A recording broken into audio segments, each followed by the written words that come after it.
So Haiti is the poorest country in the world.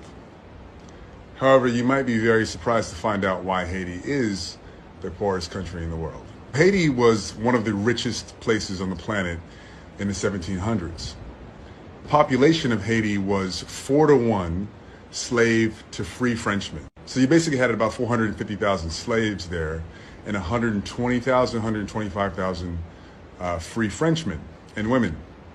Led by a slave named Toussaint, Haiti successfully overthrew one of the most powerful armies on the planet in 1804 and declared their independence. However, France made a deal with them, with warships at the ready, saying that we will invade you, recapture you, and re-enslave you unless you pay for the lost property. Well, that lost property was the human lives of the Haitians themselves.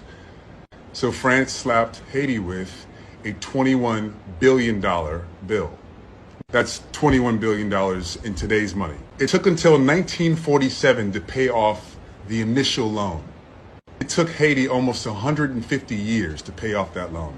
And obviously you guys know about loans and financing and debt, so how did Haiti pay that money off? Especially because France forced them to give them 50% off of their products. So Haiti was accounting for 3/4 of the world's sugar at the time, and I think a quarter or maybe 1/3 of the entire slave trade at the time.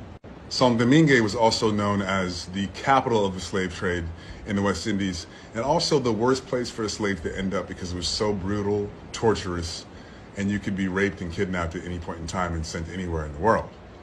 So that debt was financed and collected by French banks, as well as an American bank that was established in 1812, which is called Citibank. That's right.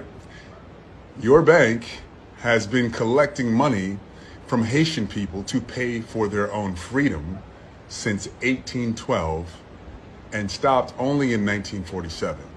With the natural resources and the people working the land that Haiti had, it should have been one of the richest countries in the world.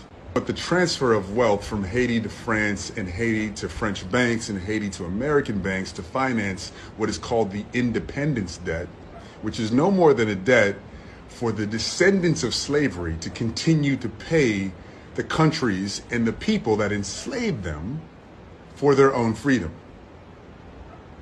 It's well documented. It's well documented that the debt was based on slave owners losing their property.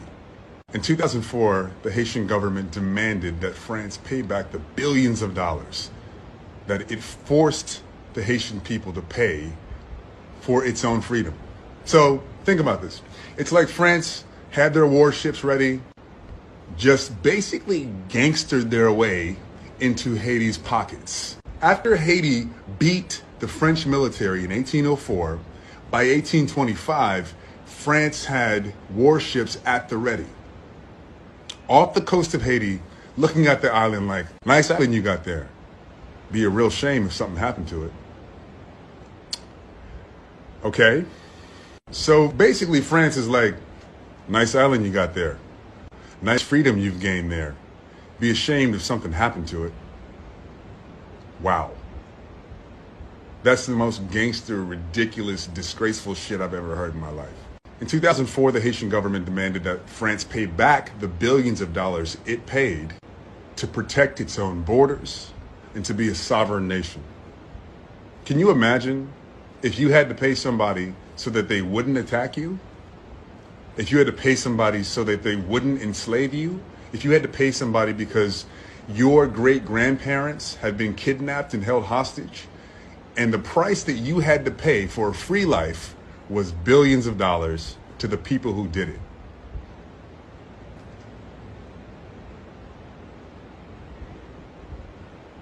I'm trying to wrap my head around what that would feel like, and I guess you have to ask a Haitian person. Wow, France, really? Really? And after the Haitian government demanded that France pay back the billions of dollars that it unfairly had to pay to France to keep their sovereignty, to keep their freedom, to keep their lives, 11 years later, in 2015, France said, fuck you.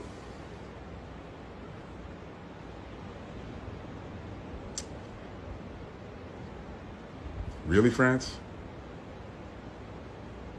Wow, that's not going to age well. So if you've ever wondered why Haiti's so poor, ask France. This is the most egregious and famous independence debt that the Caribbean has had to pay to its former enslavers. But it's not the only one. Just imagine where this world would be if black people didn't have to pay back the children of the enslavers. Now, I really want you to think about that for a second.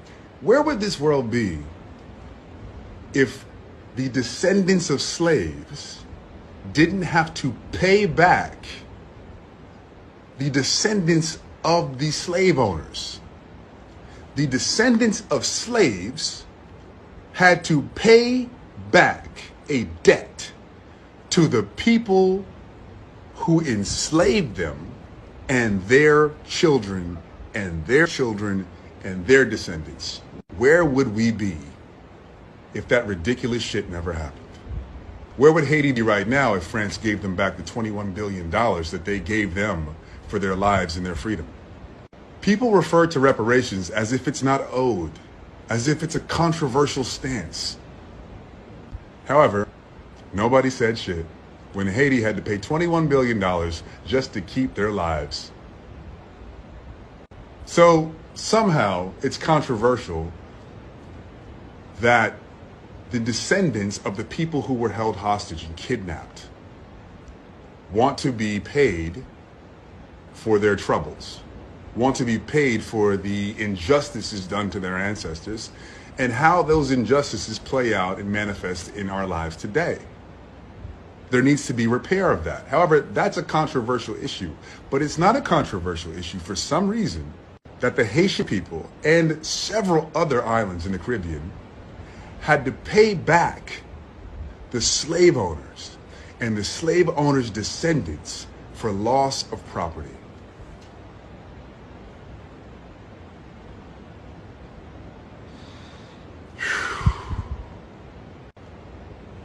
Is it starting to sink in? I don't know what the answer is, but if you're French, I highly recommend that you reach out to your government and tell them to give Haiti their money back. It's fucking disgraceful. I love you guys. I'm just being honest.